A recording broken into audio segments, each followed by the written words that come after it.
मैं आपके माध्यम से बोलूंगा, धमकी नहीं देना। इलेक्शन खत्म तो इलेक्शन की दुश्मनी खत्म। अब धमकी नहीं चलेगी, अब एक्शन, हर एक्शन पे रिएक्शन होगा। वादा किया है साहब ने कि मैं जीतूंगा तो टोरेंट हटाऊंगा। अब मैं बोलता हूं साहब, हमने आपको 6 महीना दिया, अब टोरेंट का टी हटा के दिखा दो, मान जाएंगे। असली राष्ट्रवादी कांग्रेस पार्टी यही है, ये आज महाराष्ट्र की जनता ने साबित कर दिया। जो दूसरी राष्ट्रवादी पार्टी शरद पवार थी, वो अब गुम हो चुकी है। मैं नदीमदारी, आप देख रहे हैं प्लेटफॉर्म। आज 23 नवंबर 2024 को महाराष्ट्र में असेंबली इलेक्शन के रिजल्ट आए और इस रिजल्ट में महायुति सरकार को प्रचंड बहुमत मिली है। बता दें कि महायुति में जो अलायंस पार्टी है उसमें राष्ट्रवादी कांग्रेस पार्टी, अजित पवार गुट भी है। आज मुमरा के सोनलनगर में एनसीपी के ऑफिस पे जश्न मनाया गया एनसीपी की जीत का, क्योंकि एनसीपी ने असेंबली इलेक्शन में 41 सीटों पर जीत हासिल किया। इस मौके पर ऑफिस के बाहर पटाखे फोड़े गए और कार्यकर्ताओं ने झंडे लहरा करके पार्टी की जश्न मनाया। हमने जब बात किया एनसीपी के मुमरा के अधिकारियों से, कार्यकारी अध्यक्ष अजीज बाटा से और स्पोक पर्सन मुमताज शाह से, क्या कहा उन्होंने इस जीत को लेकर के, इस जीत के जश्न को लेकर के। साथ में ही 149 मुमरा कलवा विधानसभा क्षेत्र में उनके अपने प्रत्याशी नजीमुल्ला के हाथ को लेकर के पेश है आपके सामने एक वीडियो। ऐसी तमाम अपडेट्स के हमारा चैनल ब्लैक बाम्बू सब्सक्राइब करें, वीडियो को लाइक और शेयर करें। ब्लैक बाम्बू की नई अपडेट्स के लिए बेल आइकन दबाकर सब्सक्राइब करें। अजीज भाई, महाराष्ट्र में अजीत दादा पवार ने 41 सीटें हासिल करी हैं, उसको लेके जश्न मनाया जा रहा है, क्या कहेंगे आप? जो मुझे कहना चाहिए था वो तो आपने कह दिया, माशाल्लाह। मैं राष्ट्रवादी कांग्रेस पार्टी, असली राष्ट्रवादी कांग्रेस पार्टी यही है, ये आज महाराष्ट्र की जनता ने साबित कर दिया। जो दूसरी राष्ट्रवादी पार्टी शरद पवार थी, वो अब गुम हो चुकी है।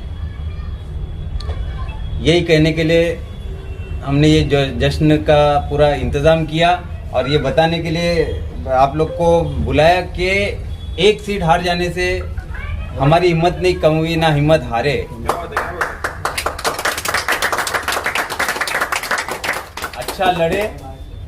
अच्छा लड़े हमारे नेता नजीब मुल्ला और उनकी टीम नजीब मुल्ला ने बहुत अच्छी जंग लड़ी, अच्छी लड़ाई लड़ी।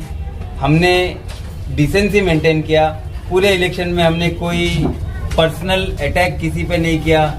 कोई क्या नारे लग रहे थे, कई नारे थे। हाँ, बहुत से नारे लग रहे थे, मतलब गलत अल्फाजों का इस्तेमाल, गलत अल्फाजों वाले जो नारे लग रहे थे। आपने इतने दिन पूरा मीडिया ने कवरेज किया, पूरा इलेक्शन देखा होगा कि हमारी तरफ से कोई भी बदतमीजी नहीं हुई। और ये इतने बदतमीज लोग, ये आज साबित हो गया। ये ऑन वीडियो ऐसा करके दिखा रहे, ये बर्दाश्त नहीं होगा। इलेक्शन जीते हो और वो कैसे जीते हो अल्लाह जानता है। डराओगे तो डरेंगे नहीं। ये साफ मैसेज देने के लिए हम यहाँ आके बैठे हैं कि डराना नहीं। इलेक्शन हमने अच्छे से लड़ा था, इलेक्शन खत्म हो गया, वहां पे इलेक्शन की लड़ाई खत्म हो गई। बाद में तुम बोलोगे कि इधर ऐसा नहीं चलेगा। खुलकर मैदान में उतरेंगे और फिर हम भी 41 सीट के साथ में महाराष्ट्र के लोगों ने साबित कर दिया है कि राष्ट्रवादी अजीत दादा पवार वाली ही असली पार्टी है।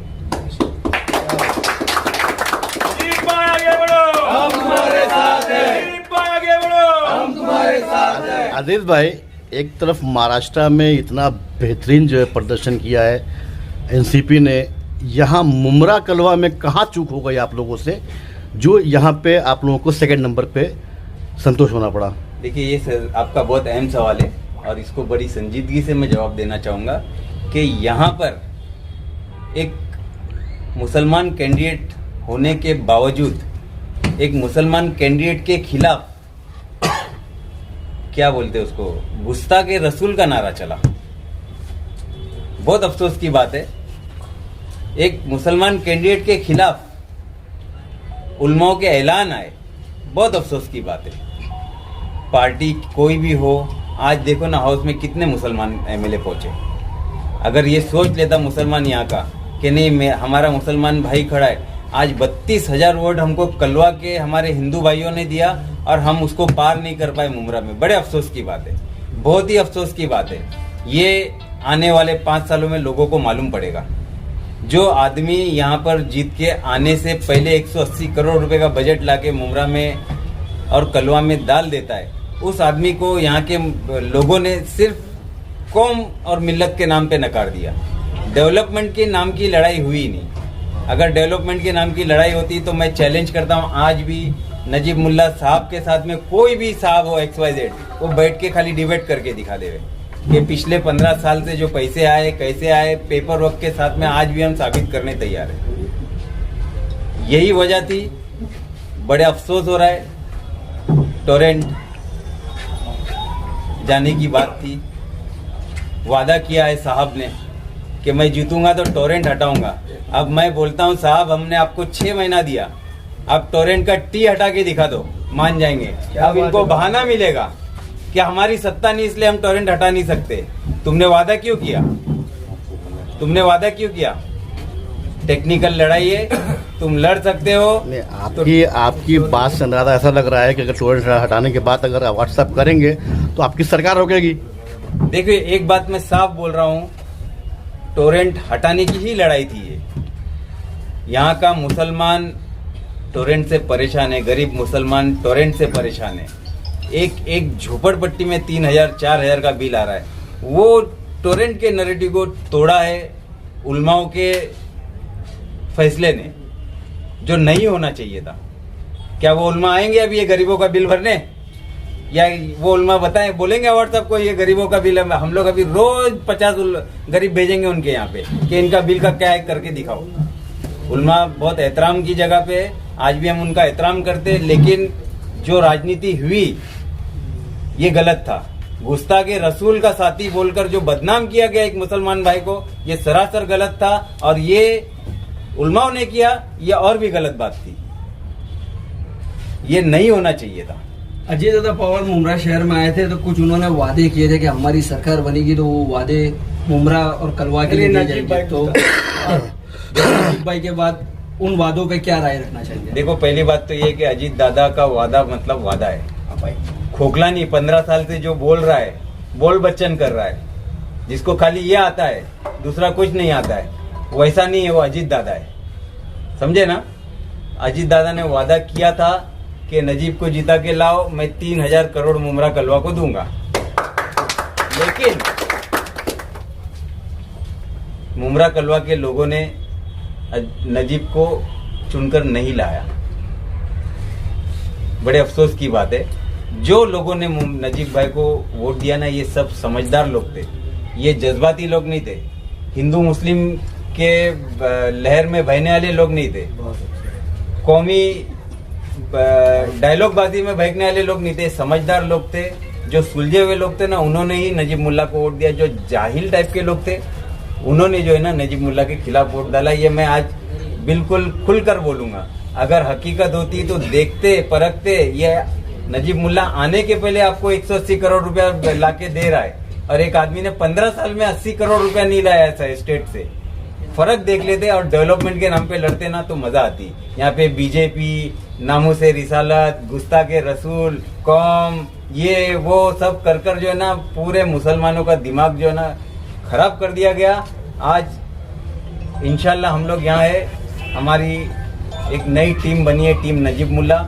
हम पूरा मजबूती से अपोजिशन का रोल अदा करेंगे और इनसे काम करवाएंगे। ये अब घर में नहीं बैठ सकते, इनसे काम करवाएंगे। इनको करना पड़ेगा। ये 5 साल काम नहीं करेंगे तो हम करेंगे काम। मतलब टोरेंट का मुद्दा शहर में जारी रहेगा आगे? बिल्कुल, टोरेंट का मुद्दा जारी रहेगा। जिसने वादा किया था कि मैं जीत के आऊंगा तो टोरेंट हटाऊंगा, तो हम उनको ये बोल रहे कि आप 6 महीना ले लो, टोरेंट हटा दो। नहीं, वो हटाने की बात नहीं कर रहे, मीटर निकालने की बात कर रहे हो। मीटर निकालने से टोरेंट हट जाएगी क्या? मीटर निकालने से होगा क्या? ये बताओ, टेक्निकल ये बात बताओ कि मीटर निकालने से क्या होगा? अजीत भाई, अभी जैसा आप बता रहे कि अजीत पवार साहब ने जो वादे किए थे उसका बेस था कि नजीब मुल्ला जीत करके आएंगे, तो नजीब मुल्ला जीत कर नहीं आए। तो महाराष्ट्र की सरकार का क्या मुमरा पे हक नहीं रहेगा? बिल्कुल हक रहेगा। मैं यही तो वो बात अधूरी रह गई थी कि वो वादा है तो वादा अपनी जगह कायम रहेगा। पहले जो आमदार जीत के आया है उसको बोलो पहले बजट में क्या पैसा लाके मुमरा को देता है वो करके तो दिखावे। नहीं तो हम लोग तो है, नहीं तो नजीब मुल्ला तो है ही ना, बिगैर आमदार के उसने 180 करोड़ रुपया लाया है। तुम पहले बजट में मुमरा के लिए लाके तो दिखाओ स्टेट से तुम क्या फंड लाते हो, तुम्हारे में वो कैपेबिलिटी है क्या? मतलब जो राबड़ी उनको लौटने की बातें हो रही है उनमें हकीकत नहीं है कुछ। बिल्कुल हकीकत नहीं है। हम यहीं पे है, यहीं रहेंगे। वो हमारा नेता है, वो नेता रहेगा और पूरी ताकत के साथ। पहले तो लोग ये इल्जाम लगाते थे कि हमसे छीन ले गए, छीन ले गए, छीन ले गए। आप 41 के 41 जीत कर आए, तुम सिर्फ 10 में सिमट कर रह गए हो। ये आज साबित हो गया है कि असली राष्ट्रवादी अजीत दादा पवार की है और किसी की नहीं है। क्या नजीब मुल्ला साहब 5 साल पूरे फिर से मुमरा में देंगे जो 2 महीने का वक्त दिया था उन्होंने अब तक पूरा? तुम सवाल सही पूछे लेकिन उसमें वक्त गलत दिए हो। नजीब मुल्ला साहब पिछले साल अगस्त से मुमरा में एकदम एक्टिव है, पिछले अगस्त से। और 5 साल की बात क्या कर रहे हैं? अभी 4-6 महीने में इलेक्शन है, कॉर्पोरेशन का इलेक्शन है। हम पूरे दमखम के साथ लड़ेंगे और इसी नैरेटिव के साथ लड़ेंगे हम कि हम सत्ता में है, हमारे साथ सत्ता में जो भी है वो हमारा साथी है। तुमको वो लग रहा है कि बीजेपी है, ये है, वो है, तो हम तुमको ये बोल रहे हैं कि तुम्हारे साथ भी वो शिवसेना है जिसने मस्जिद शहीद की थी। ये मुसलमानों को समझना होगा, नहीं जाना होगा, उलमाओं को समझाना होगा। जो उलमा किसी के पास जा रहे ना कि भाई ये बीजेपी वाले इनको वोट नहीं देना है, तो उनको समझाना होगा, उनको वोटर को बोलना होगा कि मौलाना तुम्हारे इनके साथ में तो मस्जिद शहीद करने वाली शिवसेना, उसका क्या? 10 लोग सवाल करेंगे ना तो 11वें आदमी से कोई उलमा सवाल नहीं करेगा, खामोशी से अपने मस्जिद मदरसे को पकड़ के बैठ जाएगा। आजीज भाई, उलमा की ताकत का इस्तेमाल दोनों ही तरफ से इस विधानसभा चुनाव में हुआ, वो देखने को मिला। तो ये जो बाकी के 5 साल जो होते हैं तो उसमें उलमाओं को आगे क्यों नहीं किया जाता है? नहीं, जब आप कह रहे हैं कि उनको लेके चलने की बात है तो इस पर कितना अमल करेंगे आप लोग? देखिए, मैं तो साफ साफ बोलूंगा कि शरीयत इजाजत देती है एक ईमान वाले को सियासत करने की, लेकिन शरीयत साफ सुथरी सियासत करने की इजाजत देती है ना।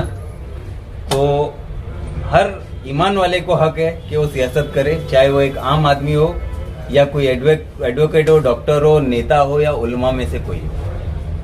हर किसी को हक है सियासत करने का, लेकिन साफ सुथरी सियासत करे, शरीयत के दायरे में रहकर सियासत करे। तुम किसी पे भी गुस्ताख रसूल का इल्जाम नहीं लगा सकते एक ईमान वाले पे। गुस्ताख को तो फिर भी माफी है। जो जैसा मुन्ना भाई ने हमारे बोले थे, मुन्ना साहिल ने, कि अल्लाह की शान में जिसने गुस्ताखी किया उसको माफी तुम कैसे दे रहे हो? वोट हो गया, एक जहन बना चुके थे ये लोग 4 महीने से एमएलए एमपी इलेक्शन से बीजेपी, तो लोगों का जहन बना होता। लेकिन मैं अब मेरे मुमरा कोसा के लोगों से ये हाथ जोड़ के बोलूंगा कि आइंदा ध्यान रखो, वोट देना है तो सिर्फ और सिर्फ डेवलपमेंट की बातों पे देना है, ना कि कौम मिल्लत की बातों पे देना है, ना किसी मौलवी या पंडित के बातों में आके देना है। आपको ऐसा नहीं लगता कि नजीब मुल्ला को महायुति के जो उम्मीदवार थे, जो जिसमें बीजेपी के नीतीश राणे हैं, फिर ये रामगिरी महाराज और जो टुकड़े टुकड़े में जो बयान था इलेक्शन के दौरान, वो उनको भारी पड़े थे? ऐसा नहीं लगता आपको? देखिए, मैं साफ तौर पे बोलूंगा कि कोई भी चीज भारी पड़े, मुमरा के लोगों को, मुमरा के यहाँ के रहिवासियों को, चाहे वो मुसलमान हो, हिंदू हो, सिख हो, ईसाई हो, उसको यहाँ के डेवलपमेंट से लेना। ये स्टेट की लड़ाई चल रही थी, ये सेंट्रल की लड़ाई नहीं चल रही थी। सेंट्रल की जब लड़ाई चली तो हम सब खामोश होके घर में बैठे हुए थे कि नहीं, आप लोग इस बात के गवाह हो। यहाँ स्टेट की लड़ाई हो रही थी। 15 साल के एंटी इनकम्पेंसी के खिलाफ एक नए कैंडिडेट को, एक नौजवान चेहरे को हमने सामने लाया था, ढूंढ कर लाया था, क्योंकि मुमरा में इस लायक कोई था ही नहीं। या जो यहाँ का एमएलए, उसने किसी को ऐसा इस लायक छोड़ा ही नहीं था, दबा के रखा हुआ था, हिम्मत करने वालों को दबा के रखा हुआ था। लेकिन अब एक मजबूत अपोजिशन आ गया है, इंशाल्लाह अब ये कुछ नहीं चलेगा। जो इशारों में उन्होंने धमकियां देके गए ना, मैं आपके माध्यम से बोलूंगा, धमकी नहीं देना। इलेक्शन खत्म तो इलेक्शन की दुश्मनी खत्म। अब धमकी नहीं चलेगी, अब एक्शन, हर एक्शन पे रिएक्शन होगा। इंशाल्लाह। नजीबुल्लाह भाई के साथ आगे बढ़ के आप शहर के लिए क्या क्या करने वाले और क्या चीजें करेंगे? देखिए, हर चीज एकदम क्लियर स्टैंड नजीब भाई का आपके सामने उनकी टीम का है। एक लीडर पहला ऐसा हमारे शहर को मिला था जो इलेक्शन लड़ने से पहले, ये सबसे बड़ी बात और सच्चाई पूरे शहर ने देखा कि वो शख्स आने से पहले जो हमारे शहर के सबसे बड़े बड़े मुद्दे थे उसको हल करने की कोशिश की। ये अलग अजीज भाई ने पूरी बात रखी, अलग दिशा दी गई। आप देखिए कितना बड़ा मसला था कब्रिस्तान का, वो शख्स आपकी कब्रिस्तान को लेके कितना सीरियस था।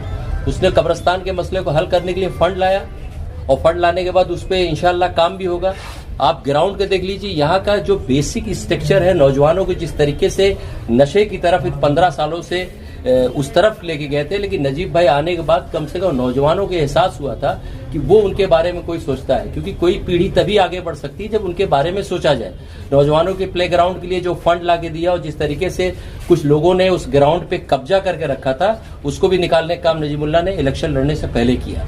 तो ये सच्चाई कि उसका पूरा एक ही सोच है कि सिर्फ बुमराह का डेवलपमेंट। कोई क्या कहता है उसकी तरफ हमें नहीं जाना है। बहकावे में शहर के लोग आए, लेकिन आज वो लोग अफसोस कर रहे हैं। मुझे कितने लोगों का फोन आया है कि जिस तरीके से एक नजीमुल्लाह की टीम और नजीमुल्लाह साहब खुद एक डायनेमिक आदमी काम करने का, उसका 22 साल का जो एक्सपीरियंस रहा थाना म्युनिसिपल कॉर्पोरेशन में, वो तमाम थाना के और इर्द गिर्द के लोग जानते हैं और जानते हैं कि काम करने का क्या सिस्टम है। और ये उम्मीद है, ये बात मैं इसलिए कह रहा हूँ कि सारी बातें आशीष भाई ने रखी, लेकिन मेरा एक चैलेंज भी है, वो लोग होश में बिल्कुल रहे। अब शहर के अंदर जो हरकतें चल रही थी, जिस तरीके से शहर के नौजवानों को प्रेरित करके दूसरी दिशा पे ले जा रहे थे, अब हम नहीं ले जाने देंगे। इंशाल्लाह हम उसकी भी लड़ाई लड़ेंगे। नौजवानों के लिए जो खेल और ग्राउंड है जिसपे हम काम कर रहे हैं, फंड हम लाए हैं, हम बुमराह को बताएंगे काम किस तरीके से अपोजिशन में रह के कराया जाता है और करेंगे। दूसरी चीज कि जिस तरीके की हरकत हुई आप तो वो देख रहे हैं, इंशाअल्लाह वक्त 5 साल का जाने में वक्त नहीं लगेगा। नजीब भाई और नजीब भाई की टीम पूरी ताकत के साथ शहर के हर डेवलपमेंट के लिए खड़ी है, हर उन लोगों के लिए खड़ी है कि इंशाअल्लाह जिस उम्मीद के साथ हम आए थे और उसी ताकत के साथ हम रहेंगे। और बहुत मुबारकबाद देता हूँ कलवा बुमराह के उन लोगों को जिन्होंने हमें वोट देकर हमें एक ताकत दिया है, और इंशाअल्लाह उसमें जरूर हमको कामयाबी मिलेगी। उसमें कुछ मैं यही कह सकता हूँ कि हौसला रखो, रात बीतेगी और देखना रोशनी ही जीतेगी।